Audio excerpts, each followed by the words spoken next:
चलो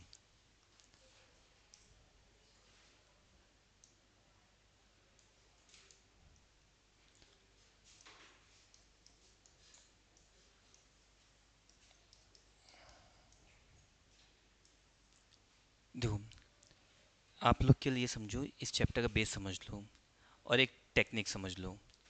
ठीक है, इतना सा रखो, इसका हर क्वेश्चन आपको सेम लगेगा फिर।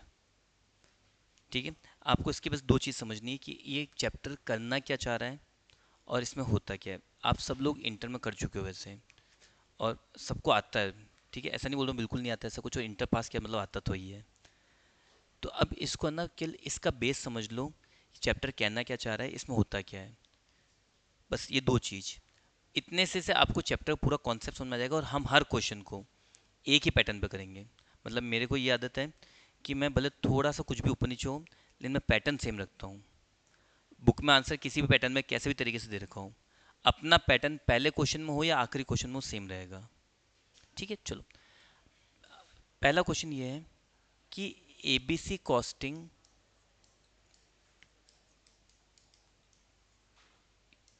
क्या है, उससे पहले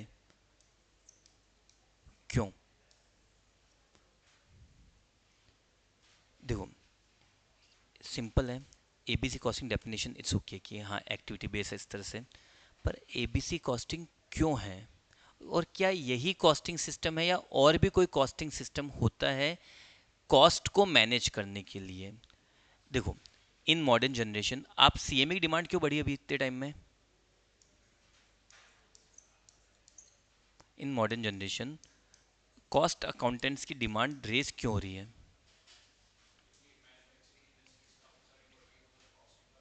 कंपटीशन बहुत ज़्यादा है, और उस कंपटीशन को अगर मैनेज करना है तो आपके पास एक ही ऑप्शन है, कॉस्ट को मैनेज करना है। लेकिन आप अपने प्रोडक्ट की क्वालिटी भी ख़राब नहीं कर सकते हो।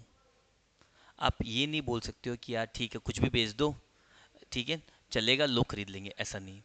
आपको अगर याद हो, मैगी ने अपनी क्वालिटी थोड़ी सी कम की थी, कोविड के पहले के आसपास की बात है। एक साल के लिए मार्केट से मैगी को क्या कर दिया था, बैन कर दिया था।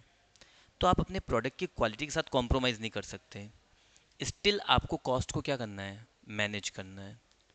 ठीक है, मार्केट में स्टैंडर्ड सेट है कि ये प्राइस सेगमेंट है, इस प्राइस सेगमेंट में ये चीज़ें हैं, तो आपको हर चीज़ को मैनेज करना होता है।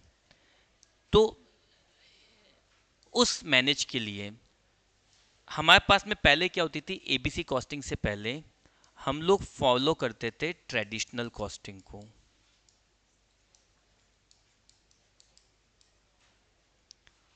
हम लोग क्या फॉलो करते थे, ट्रेडिशनल कॉस्टिंग।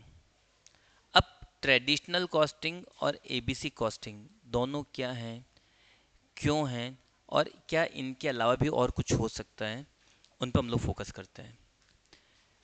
बात करते हैं ट्रेडिशनल कॉस्टिंग की।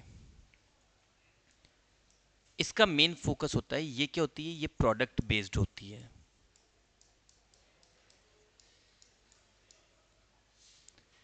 ये जनरली क्या होती है, प्रोडक्ट बेस्ड।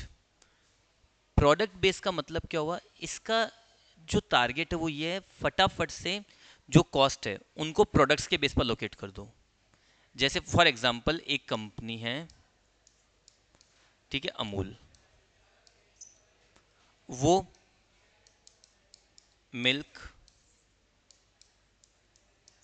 चीज़, आइसक्रीम, तीन चीज़ बनाती है। तो ट्रेडिशनल कॉस्टिंग क्या करेगा, जो भी टोटल कॉस्ट आएगी वो डायरेक्टली लिंक करने की कोशिश करेगा प्रोडक्ट से, कि जल्दी से जल्दी बस प्रोडक्ट पे कॉस्ट डिस्ट्रीब्यूट हो जाए। और इसके लिए वो बेसिक पैरामीटर्स को हेल्प में लेता है।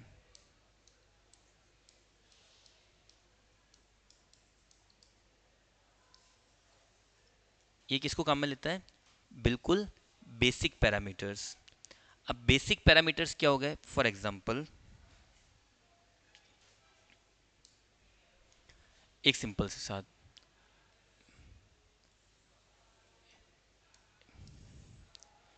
ये एक बिल्डिंग है, ठीक है, दो पोर्शन अंदर बना है।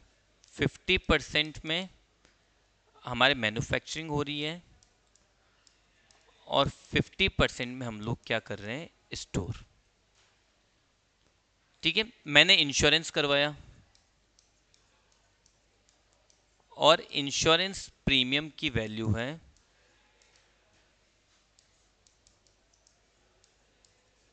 5000। तो अब आप लोग क्या करोगे, मैं बता, मैन्युफैक्चरिंग वाले पोर्शन का प्रीमियम कितना मानोगे, 2500। और स्टोरेज वाले पोर्शन का प्रीमियम कितना मानोगे, 2500। क्योंकि पोर्शन कितना कितना है, 50%, 50%। That means according to traditional,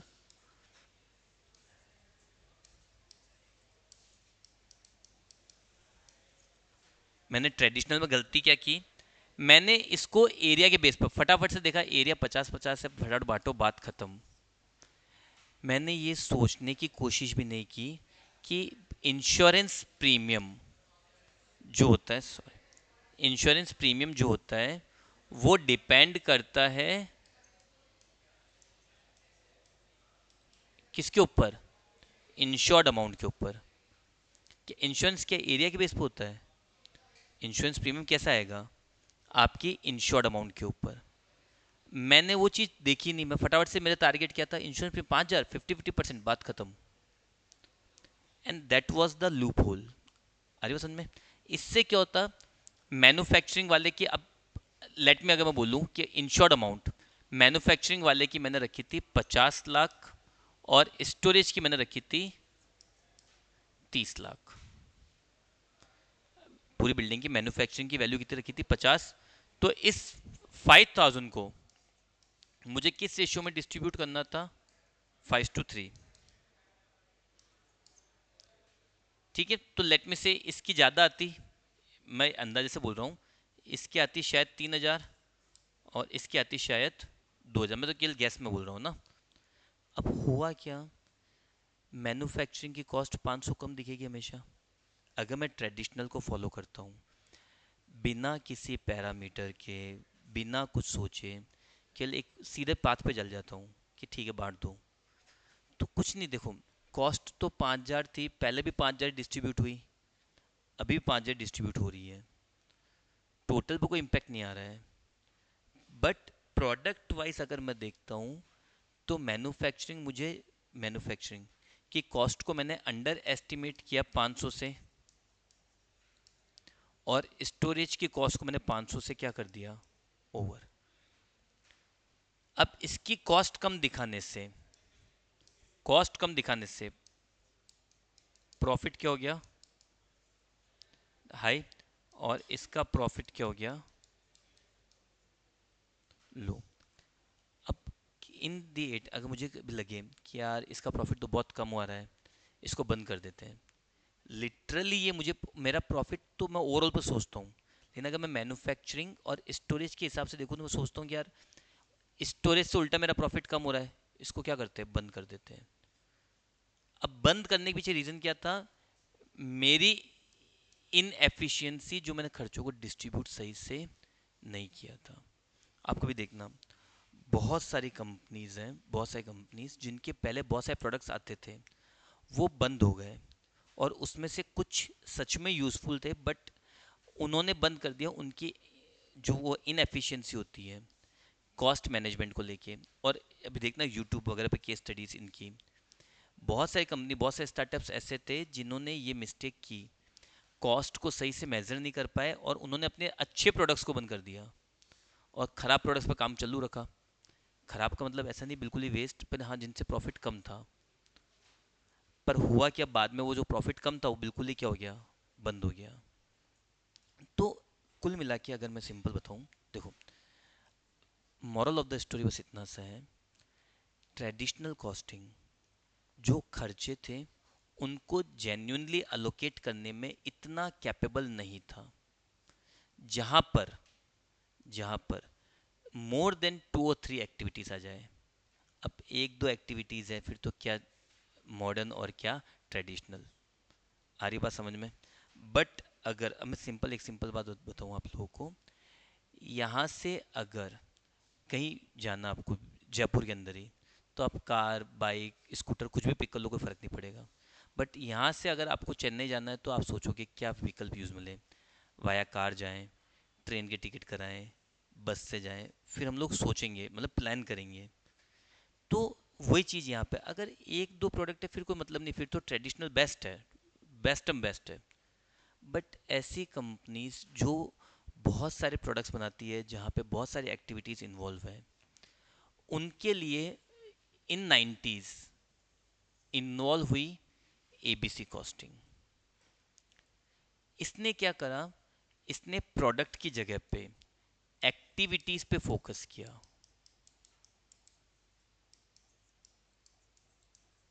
ये किस पे बेस्ड हो गई, एक्टिविटीज के ऊपर।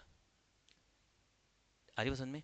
ये सीधे क्या करती थी, प्रोडक्ट्स की टोटल कॉस्ट को, जो भी टोटल कॉस्ट है उसको प्रोडक्ट्स में बांटने पे दिमाग लगाती थी फटाफट से। जो ट्रेडिशनल बेसिस हैं, एरिया ले लो, इक्वल बांट दो, नंबर ऑफ यूनिट्स ले लो, कुछ भी ले लो। पर ये एबीसी में क्या हुआ, जो भी टोटल कॉस्ट आती,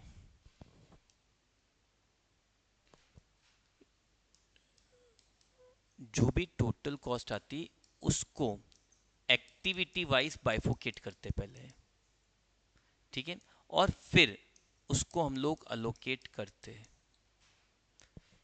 तो एक बीच में एक्टिविटी हम लोग और स्टेप में लेते हैं, और उसको हम लोग क्या बोलते हैं, एक्टिविटीज, ठीक है। तो हम लोग क्या करते हैं, टोटल कॉस्ट को, वो टोटल कॉस्ट किस कारण से अराइज हुई है, हम उस पर ज़्यादा फोकस करते हैं, रेदर देन हम लोग उसको डिस्ट्रीब्यूट करने पर। इसको एक बहुत सिंपल एग्जाम समझाता हूँ मैं।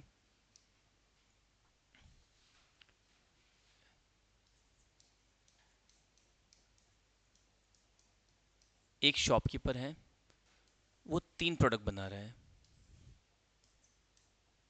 ए, बी और सी, ठीक है। उसने यूनिट बनाई है,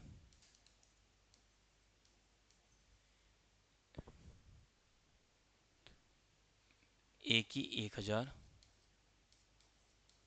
बी की 1500 और सी की 2500। ये यूनिट्स बनाई है, ठीक है। लेबर आवर्स पर यूनिट है, लेट मी से 2। तो टोटल लेबर आवर्स कितने लगे होंगे,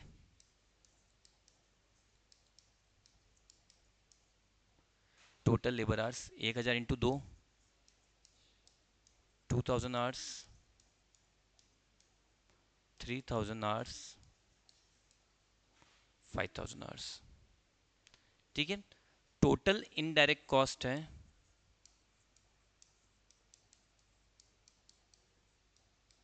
इनडायरेक्ट कॉस्ट बोल दो या फिर ओवरहेड्स बोल दो, लेट मी से 20,000। अब इस 20,000 को ए, बी और सी में बाइफोकेट करना है, ट्रांसफर करना है। तो अब ट्रेडिशनल में क्या होता था, सीधे सीधे 20,000 को लेबर आवर्स या जो भी यूनिट्स है उनके बेस पे ट्रांसफर कर देते थे। तो ट्रेडिशनल का लूप होल क्या था, अगर मैं ट्रेडिशनल की बात करूं,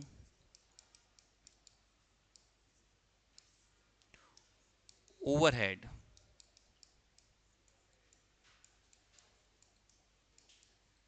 will be allocated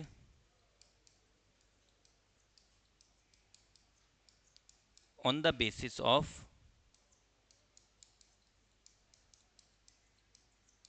direct labor hours और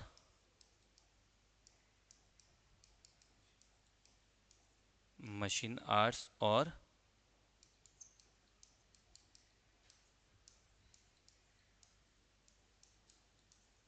basic parameters like area।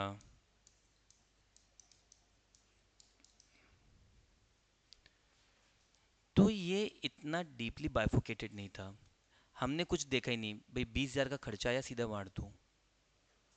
अब 20,000 खर्चा क्या एक सेकंड में आ गया, एक ही चीज़ से आ गया 20,000 पूरे। अब सोचो 20,000 में अलग अलग एक्टिविटीज़, अलग अलग चीज़ें हुई होगी ना। पर ट्रेडिशनल के अकॉर्डिंग क्या करते थे, इस पूरे खर्चे को हम किसके रेशियो में बांट देंगे, लेबर आवर्स के रेशियो में। तो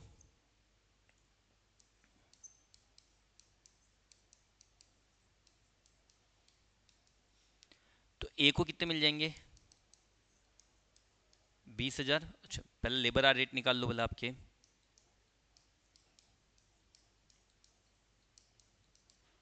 कितने? 20,000 रुपये लगे। टोटल लेबर आर्स कितने थे? 10,000। 2 रुपीज पर आवर। तो ए में कितने हो जाएंगे? ए में आर्स कितने थे? 2,000 इंटू 2, 4। बी में 3,000 इंटू 2। और सी में, तो देखो पहली चीज ये ना, देखो इंटरव्यू के हिसाब से भी ना, जो इंटरव्यू होते हैं उसमें भी ये चीज़ होती है कि वो आपसे इन चीज़ों क्वेश्चन ज़्यादा पूछता है। Marginal, standard, ABC. तो एबीसी में इस बात का जरूर ध्यान रखना, इंटरव्यू के पर्पज से भी, इनके पर्पज से भी, कि टोटल ओवरहेड्स का इससे कोई मतलब नहीं। टोटल ओवरहेड्स तो वही रहने वाले हैं। आप ये नहीं बोल सकते कि कॉस्ट सेविंग होगी। ये बात मैं वापस क्लियर बोल रहा हूँ ना। एबीसी कॉस्टिंग अलोकेशन की मेथड है, कॉस्ट सेविंग मेथड नहीं है। तो अब कोई आपसे पूछे कि एबीसी अप्लाई करने से क्या कॉस्ट सेविंग होगी? कॉस्ट सेविंग कुछ नहीं होगी, उल्टा ये तो महंगी पड़ेगी। इसको इम्प्लीमेंट करना, इसके लिए वर्कर्स हायर करना, प्रोफेशनल्स हायर करना, उल्टा ये तो टाइम कंज्यूमिंग और महंगी पड़ेगी। आ रही बात समझ में? उल्टा ये टाइम कंज्यूमिंग है। फिर भी इसको क्यों ऑप्ट कर रही है आजकल कंपनीज? मैंने आपको बताया था, बॉश कंपनी ने इम्प्लीमेंट की एबीसी की। मेरा फ्रेंड काम करता बता रहा था। तो बॉश कंपनी ने एबीसी, फिर भी कंपनी क्यों? ये टाइम कंज्यूमिंग है। अभी कितना इजी हो गया, 2 मिनट लगे अपने को। 20,000 को बांटा, 10,000 ओवरहेड, 2 रुपये पर आवर, ये बांट दिया, 2 सेकंड लगे लो। फिर भी कंपनी एबीसी की साइड क्यों शिफ्ट कर रही है? तो क्वेश्चन ये आपसे पूछा है, जैसे मैं इंटरव्यू आपसे पूछ रहा हूँ कि एबीसी कॉस्टिंग क्यों यूजफुल है? क्या उससे कॉस्ट कम होगी? नहीं, खर्चा वही रहेगा जो पहले था। क्या वो टाइम सेविंग है? नहीं, टाइम कंज्यूमिंग है। उल्टा इसमें टाइम ज़्यादा लगेगा। तो फिर कंपनीज एबीसी की साइड क्यों शिफ्ट कर रही है?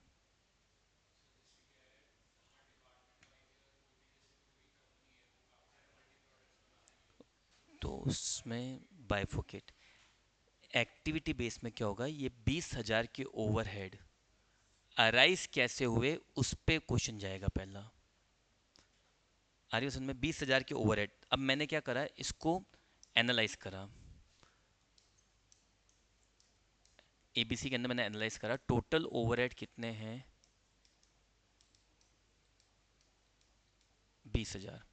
मैंने इसमें एनालाइज करा तो मुझे समझ में आया कि यार इसके अंदर ना, अपने मेरे को क्वालिटी एक नंबर चाहिए थी। तो मैंने ना इंस्पेक्टर बुला के रखे थे जो इंस्पेक्शन करेंगे, और बार बार मैंने इंस्पेक्शन कराया ताकि कभी क्वालिटी ख़राब नहीं हो जाए। तो मैंने इंस्पेक्शन के मैंने दिए थे 6,000 रुपये। फिर मेरा मटेरियल अलग जगह पड़ा है और प्रोडक्शन अलग जगह पे होता है, तो वहाँ से आने जाने में जो मटेरियल की मूवमेंट हुई, ठीक है,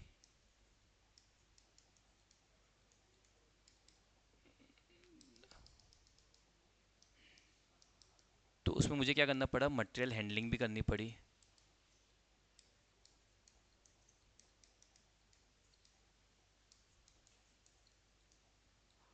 उसके मेरे लग गए 5,000 रुपये। और मैं अपना प्रोडक्ट प्रॉपर तरीके से पैक करके मार्केट में निकालता हूँ, और मेरे पैकिंग पे लग गए, लेट मी से 9,000 रुपये। तो मैंने मेरे ओवरहेड्स को एक्टिविटी वाइज डिस्ट्रीब्यूट किया। ये मेरे लिए क्या हो गई, ये सारी डेफिनेशन आएगी अभी अपने, है ना, सारी सारी डेफिनेशन आएगी। वापस बोलता हूँ, मुझे इसमें एक नंबर भी नहीं छोड़ना है। 14 4 जा 56 प्लस 18 के MCQ, 74 में 74 मुझे चाहिए होते हैं। ठीक है, तो इस बात को मैं आपको समझा रहा हूँ कि एक एक चीज़ मैं MCQ भी, मतलब मैंने आप ये कि मैं MCQ भी सारे करवा रहा हूँ। मुझे सब कुछ एक्यूरेट चाहिए, मतलब इंटर के मॉड्यूल से, सीए मॉड्यूल से, जो मुझे जहाँ से जितना मिल रहा है मैं उस चैप्टर को पूरा करवा रहा हूँ। रीज़न क्या लेगा मेरे पास, मुझे इसमें 74 में से 74 चाहिए सबके। अरे बस में इवन तो मेरे भी 96 थे कॉस्ट में, final C S C M के अंदर मैं 96 है फाइनल में। और हैं 96 है, और मेरे भी गलती के लिए एक हो गई थी, हमारे क्वेश्चन एक बहुत अटपट आ गया था, अजीब सा क्वेश्चन आ गया था, उसमें मेरी थोड़ी गड़बड़ हो गई। और ये चीज़, तो इस चीज़ को थोड़ा फोकस में रखना कि मेरे को बिल्कुल 74 पूरे चाहिए आपके। कहीं भी कुछ भी आ रहा है मुझे बता देना बस आप। एक्टिविटीज़ में जो जो वर्ड लिख रहा हूँ मैं, एक एक की डेफिनेशन, एक एक का एक्सप्लेनेशन, और उनसे क्या क्या एमसीक्यू बन सकते हैं सारे आपको लिखाऊंगा भी। ठीक है। तो ये मैंने पहले क्या करा, चीज़ों को एक्टिविटी वाइज डिवाइड किया। एक्टिविटी का बेस क्या बनाया मैंने, एक्टिविटी तो मैंने हवा तो बनी नहीं होगी। एक्टिविटी के लिए मैंने बेस बनाया, मेरे कॉस्ट को रन कौन कर रहा है, which is called cost driver. मैंने देखा मेरे कॉस्ट चल कैसे, खर्चा हो कैसे रहा है। तो मैंने सबसे पहले देखा यार, मैंने ना फूड इंस्पेक्टर, मेरे फूड की फैक्ट्री, तो मैं फूड इंस्पेक्टर बुलाए थे इंस्पेक्शन के लिए, ताकि मेरी क्वालिटी ख़राब नहीं हो। क्वालिटी सही रहेगी तो क्या रहेगा, मेरा प्रोडक्ट अच्छा बिकेगा।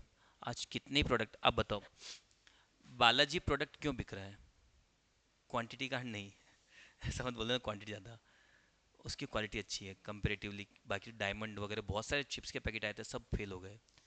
पर बालाजी वेफर्स ने इतने टफ कंपटीशन में भी, बिना किसी यूनिक नेम के, एक तो बाकी सब कंपनी कैसे यूनिक नेम लेके आती है, बेसिक नाम के साथ में उसने क्यों, टेस्ट, हाँ क्वालिटी कहीं ना कहीं मैटर कर रही है, लेकिन टेस्ट को, तो अपन ने क्या करा था, फूड इंस्पेक्टर बुलाए थे। तो इसके लिए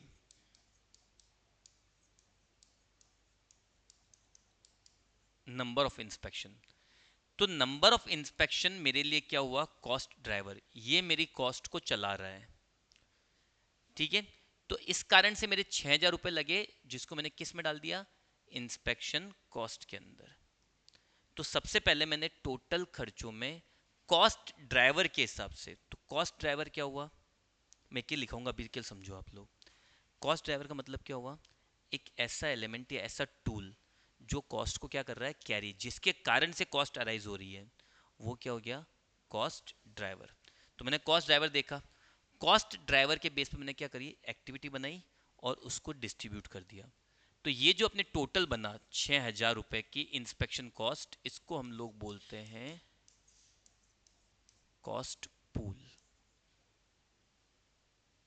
तो एक्टिविटी हुई, लेट मी से इंस्पेक्शन कॉस्ट, जिसका कॉस्ट ड्राइवर कितना हुआ, इन नंबर ऑफ इंस्पेक्शन, और कॉस्ट, इस पूरे कॉस्ट पूल में कितनी कॉस्ट आई, 6,000 रुपए की। आई बात समझ में।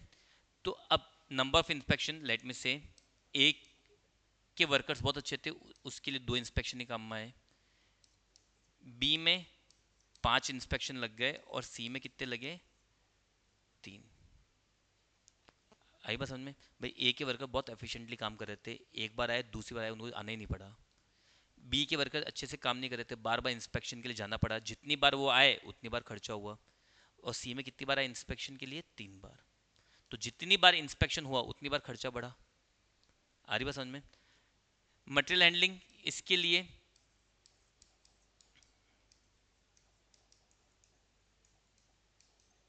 नंबर ऑफ मूवमेंट्स, जितनी बार मूवमेंट होगा उतना ध्यान रखना अपने को। मटेरियल हैंडलिंग में क्या करना, मटेरियल यहाँ से वहाँ जा रहा है, तो जितनी बार मूवमेंट हुई उतनी बार हमने हमारे वर्कर्स इन सबको डिप्लॉय किया, एम्प्लॉय किया कि भाई इनको ध्यान रखना। तो जितनी मूवमेंट हुई, लेट मी से, ए में मूवमेंट हुई 3, बी में हुई 1, और सी में हुई 1। पैकिंग, पैकिंग कब करेंगे हम लोग, जब माल बेचना होगा, नंबर ऑफ ऑर्डर्स। ठीक है। नंबर ऑफ ऑर्डर्स में ए के लिए मिले हमें 20 ऑर्डर, बी के लिए 30, और सी के लिए कितने मिले, 40 ऑर्डर। तो हम लोग एक्टिविटी बेस एबीसी कॉस्टिंग में चीज़ों को डायरेक्ट बांटने के बजाय हम लोग देखते हैं कि खर्चा किस कारण से हुआ। सबसे पहला स्टेप मैं देखूंगा एबीसी में, अगर मैं सच में आपको कॉस्टिंग में आप अप्लाई करते हो और आपको मैं अपने डिपार्टमेंट में इम्प्लीमेंट करता हूँ, तो आप क्या करोगे? सबसे पहले मैं बोलूँ यार, लाइट का बिल बहुत ज़्यादा आ रहा है, कंट्रोल करो। तो ये थोड़ी ना 4 लाइट हटा दो। आ रही हो समझ में? तो आप क्या देखोगे, किस कारण से लाइट का बिल ज़्यादा आ रहा है, सबसे पहले उस चीज़ पर फोकस करोगे। ऐसा नहीं कर सकते कि 2 लाइटें हटा दो बात खत्म। बच्चों पढ़ना है, स्क्रीन पर लाइट आ रही है, ठीक है, एसी चला दो बात खत्म, 2-3 ट्यूबलाइट हटा दो, दिखना ये चाहिए बस बात खत्म। ऐसा नहीं बोल सकते हम लोग। तो पहले देखेंगे हम लोग किस कारण से कॉस्ट आई है। तो हम लोग उस कारण को हम लोग यहाँ पे क्या क्या नाम देते हैं? Cost driver. जो आपके कॉस्ट को रन कर रहा है, जिसके कारण से खर्चा आ रहा है, ऐसे ही नहीं, उस कारण से उस खर्चे को हमने देखा, उसके बेस पर हमने क्या बनाई? एक्टिविटी। तो सबसे पहला मेरा काम क्या होगा? सबसे पहले मैं क्या देखूंगा? कॉस्ट ड्राइवर बनाऊंगा, कॉस्ट ड्राइवर को आइडेंटिफाई करूंगा, उसके बेस पर मैं क्या करूंगा? एक्टिविटीज डिसाइड करूंगा, और उस एक्टिविटी के बेस पर मैं क्या बना दूंगा? कॉस्ट पूल्स बना दूंगा। ये स्टेप्स मैं फॉलो करूंगा। अगर मैं जनरल प्रैक्टिस की बात करता हूँ, किस में? प्रैक्टिकल लाइफ में। बुक्स में तो हम लोग अभी लिखेंगे, थ्योरी सब कुछ करेंगे, पर प्रैक्टिकल लाइफ में मैं ये चीज़ करता कि रियलिटी में अगर मुझे कोई बोलती कंपनी, फॉर एग्जांपल कि कोई कंपनी आ गई एबीसी लिमिटेड, मैन्युफैक्चरिंग कंपनी, वो बोल रही है अच्छा एबीसी केवल मैन्युफैक्चरिंग में काम आता है या सर्विसिंग में भी आता है? आता है। बहुत सारी जगह है, बहुत सारे प्रोफेशंस ऐसे हैं जहाँ पे इसकी ज़रूरत पड़ती है। आर्य समझ में, जो मल्टीपल सर्विसेज प्रोवाइड कराते हैं, तो उनके लिए भी इसकी नीड पड़ती है। और इस बार आपके इंटर फाइनल में मेन डिफरेंशिएशन यही है कि सर्विस सेक्टर के क्वेश्चन भी बहुत सारे हैं। आपके जो इंटर में था, इंटर में ज़्यादातर क्वेश्चन किसके थे? केवल मैन्युफैक्चरिंग के। इस बार सर्विसिंग के भी है, ठीक है। तो मुझे कोई बोलता, मैं बोलता सर सबसे पहले बताओ कि आपके खर्चे क्या है। मैं खर्चों की लिस्ट मांगता, उनके बिल्स एनालाइज करता, बिल्स एनालाइज करके देखता। अब ऐसा नहीं कि मैं 100 कॉस्ट ड्राइवर बना दूँ, मैं देखता कि कौन कौन से मेन मेन ड्राइवर्स हैं, उनके बेस पे चीज़ों को अलोकेट कर सकते हैं। तो मैं उन बिल्स के हिसाब से पहले क्या आइडेंटिफाई करता? खर्चा हो किस कारण से रहा है। फिर मैं उनसे ग्रुप्स बनाता एक्टिविटीज़ में, और फिर मैं उन खर्चों की क्या करती, टोटल लगा के कॉस्ट पूल बना देता।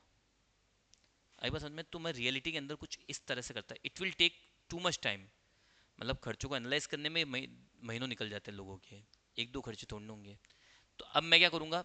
इस 6,000 को किस रेशो में बांटूंगा? 2, 5 और 3। अच्छा, कैलकुलेटर है भी आप लोगों के पास में?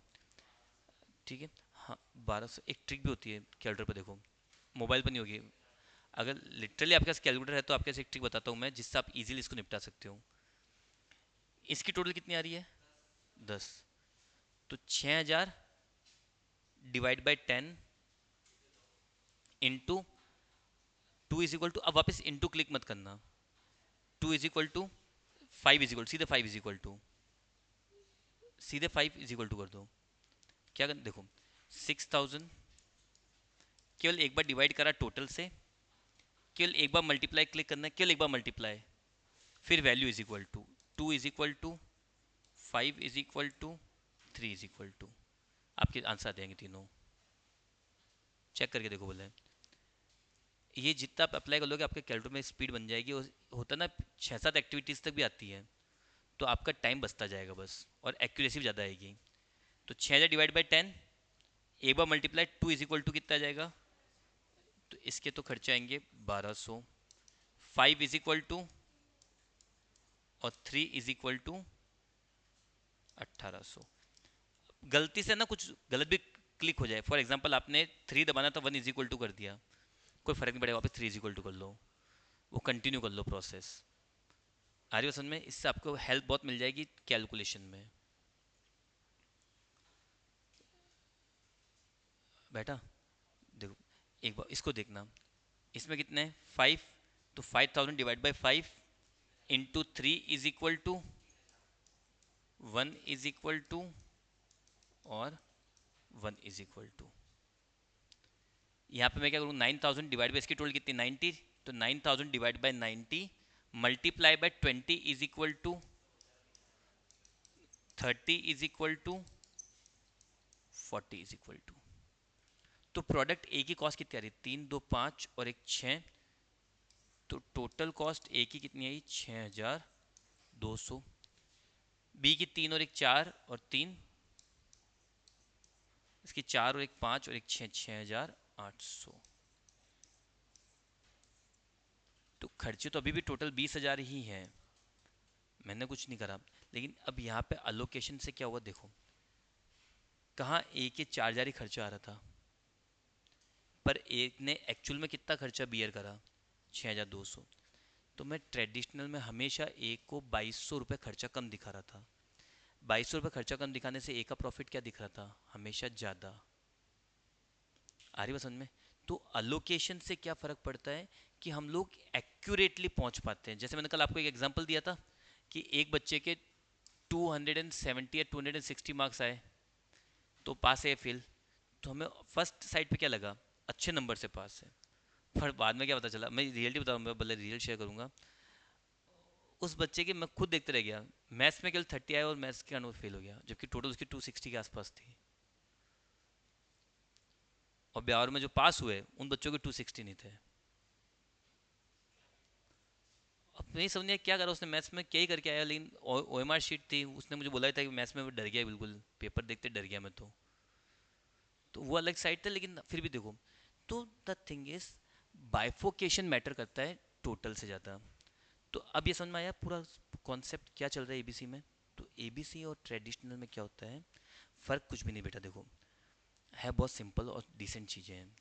एक दिमाग में शॉर्ट रखो, इसमें हम लोग क्या करते हैं, जो भी एक्सपेंसेस हैं, अलोकेशन है, वो हम लोग डायरेक्ट लेबर आर्ट्स या मशीन आर्ट्स के बेस पर कर देते हैं।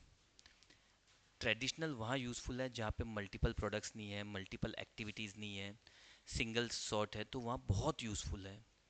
हम लोग ये बोल ही नहीं रहे हैं कि ट्रेडिशनल यूज़लेस है, पर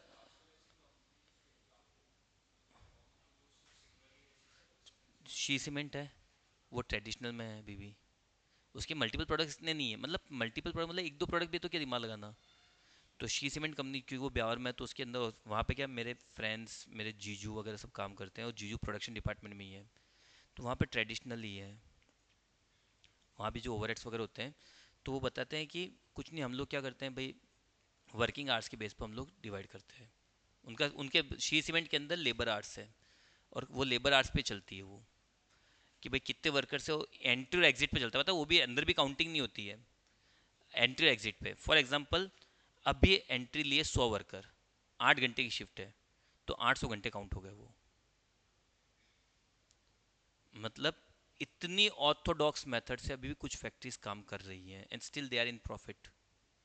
क्योंकि उनको किससे मतलब है, ओवरऑल प्रॉफिट से मतलब है। उनको कोई प्रोडक्ट ना तो बंद करना, उनके शी सीमेंट में क्या है, सीमेंट ही मेन बन रही है, ठीक है। अब बाकी कुछ बना ही नहीं रहे वो अभी। आ रही बात समझ में? तो इवन ये उन्होंने मुझे, मतलब उनसे बात कर दी, तो वो भी सी हैं, तो उनसे पूछा, उन्होंने बोला कि कुछ नहीं, ये अभी हमने जैसे एंट्री की 100 वर्कर्स जा रहे हैं, 8 घंटे की शिफ्ट है, तो 800 घंटे हो गए, इस शिफ्ट के 800 घंटे हैं, बात खत्म। फिर शिफ्ट 2 में 200 वर्कर गए, 8 घंटे शिफ्ट है, तो 200 × 8 1600 घंटे हो गए। तो अब जो भी खर्च होगा हम उन आर्ट्स के बेस पे डिस्ट्रीब्यूट करते हैं। और एबीसी ने भी रिसेंटली ये अप्लाई करी, एबीसी कॉस्टिंग, मतलब रिसेंटली अभी तो एप्लीकेशन प्रोसेस में है, न तो अभी ट्रेडिशनल पूरी खत्म हुई, क्योंकि तो इलेक्ट्रिक प्रोडक्ट्स बहुत सारे बनाती है, जैसे रेफ्रिजरेटर, ये सब चीज़ें बनाती है, वॉशिंग मशीन ज़्यादा चलती है उसकी, ठीक है। तो वो अभी तो इस प्रोसेस में है कि हमने एबीसी अप्लाई करनी है। एबीसी क्यों, तो देखो ट्रेडिशनल में क्या हो रहा था, हो सकता है ना लेबर आर्ट्स का खर्चों से क्या मतलब, कहीं टाइम ज़्यादा लग रहा हो, कहीं टाइम कम लग रहा हो, पर हो सकता है खर्चे वहाँ ज़्यादा हो रहे हो। आ रही बात समझ में? तो इन दैट केस मूवी 3 घंटे की है, आप सुबह देखने जाओ और रात को देखने जाओ, उसमें भी किसी अच्छे शो में देखने जाओ, तो खर्चा तो 3 घंटे की मूवी तो है, पर खर्चा एक जगह बहुत कम आया और एक जगह तो सेट है मामला बिल्कुल, ठीक है। तो डिपेंड करता ना वो तो आप यहाँ पे ये बोलना है कि टाइम के बेस पर खर्चों का क्या मतलब। आ रही बात समझ में? तो इन चीज़ों को इम्प्लीमेंट करने के लिए हमने क्या करा, फिर हमने क्या, एबीसी कॉस्टिंग में भाई कॉस्ट ड्राइवर निकाले, उसके बेस पे एक्टिविटीज़ बनाई, उसके बेस पे पूल बना करके फिर खर्चों को डिस्ट्रीब्यूट किया, तो हमें एक जेन्युइन पिक्चर सामने आई कि यार भाई तुम लोग सी को इतना ज़्यादा खर्चा दिखा रहे थे सी का, जबकि सी का खर्चा तो केवल 6,800 या 3,200 रुपये तुम खर्चा ज़्यादा दिखा रहे हो। अब तुम जब 3,200 रुपये ज़्यादा खर्चा दिखा रहे हो परसेंटेज वाइज देखा जाए, तो तुम ऑलमोस्ट 32% खर्चा ज़्यादा दिखा रहे थे। 32% खर्चा ज़्यादा दिखा रहे, प्रॉफिट पे कितना इम्पैक्ट पड़ेगा। अब सी, हो सकता है इस गलत फहमी में सी को बंद कर दे अपन। आ रही हो समझ में। तो इन सब से बचने के लिए हम लोग ज़्यादातर क्या काम में लेते हैं, एबीसी कॉस्टिंग। ये केवल वहाँ काम में आती है, दो सेक्टर में इन समझो, जहाँ पे जेन्युइनली मल्टीपल प्रोडक्ट्स हैं। मल्टीपल का मतलब दो तीन नहीं, पाँच सात प्रोडक्ट्स हैं, एक। दूसरा, जहाँ पे प्रोडक्शन प्रोसेस में बहुत सारी एक्टिविटीज़ इन्वॉल्व होती है। कोई एक एक्टिविटी हो, अब 10 प्रोडक्ट है पर एक्टिविटी दो ही हैं, तो वहाँ भी मुझे फ़र्क नहीं पड़ेगा। वहाँ भी मैं सीधे क्या लूँगा, ट्रेडिशनल। ट्रेडिशनल क्यों, कम टाइम कंज्यूमिंग है, फास्ट फॉरवर्ड है, और सालों की प्रैक्टिस है, लोग इसी से प्रैक्टिस करते हैं। तो दो चीज़ें मैटर करती है हमेशा। क्या क्या, प्रोडक्ट और एक्टिविटीज़। अगर एक्टिविटीज़ ज़्यादा पर प्रोडक्ट एक ही है या दो ही हैं, तब भी मुझे मतलब नहीं है। एक्टिविटीज़ ज़्यादा पर प्रोडक्ट एक दो ही है ना, तो मुझे दोनों प्रोडक्ट चलाने हैं। फॉर एग्जांपल शी सीमेंट में क्या होता है, सीमेंट है और एक प्रोडक्ट और नाम भूल गया मैं उसका, तो दो प्रोडक्ट में उतना इम्पैक्ट नहीं दिखेगा। तो मुझे चाहिए ज़्यादा प्रोडक्ट हो और ज़्यादा एक्टिविटीज़ हो, दोनों तब मानते तीन तीन से ज़्यादा हो। तो मैं क्या करूँगा, एबीसी इम्प्लीमेंट करने की ट्राई करूँगा। वो मेरे लिए ज़्यादा इफेक्टिव हो सकती है, स्टिल अभी भी क्या है, हो सकती है। आई एम नॉट डिनाइंग कि मैं ट्रेडिशनल को बिल्कुल इग्नोर कर दूंगा। और कभी भी आपसे को पूछे कि ट्रेडिशनल बिल्कुल खत्म है क्या, नहीं। इतने साल से लोग पागल थोड़ने थे जो इतने सालों से काम चला रहे थे। अगर ये खराब होती तो कब की आ जाती। बट हाँ, एग्जैक्टली इफेक्टिव भी नहीं है, इसलिए नई मेथड आई है। तो you have to make an balance कि हाँ, ट्रेडिशनल ओके हैं, अपनी जगह सही है, बट अगर मल्टीपल प्रोडक्ट्स और मल्टीपल एक्टिविटीज़ चल रही है किसी कंपनी में, तो वहाँ पे एबीसी इम्प्लीमेंट करना सही रहेगा। ठीक है, चलो। अभी एक दिन की बात हो रहा है, मैं कल से तो क्या वापस 1 घंटे अपन पूरी क्लास